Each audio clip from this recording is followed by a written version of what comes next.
মোহর জয় জয় জগন্নাথ জগত ঠাকুর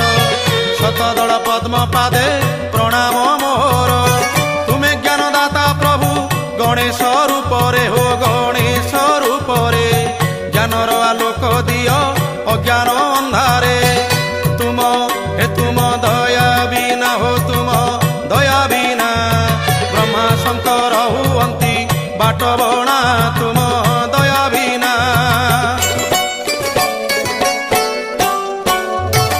তুম কৃপারু মো কণ্ঠ নাম গাউ থাউ জগত হিত কারণে এ জীবন যাউ তুম কৃপারু মো কণ্ঠ নাম গাউ থাউ জগত হিত কারণে এ জীবন যাউ তুম করুণারু প্রভু যাহা মু গাইবি হো যাহা মু গাইবি শুনিলে জগতবাসী ধন্য মু হইবি।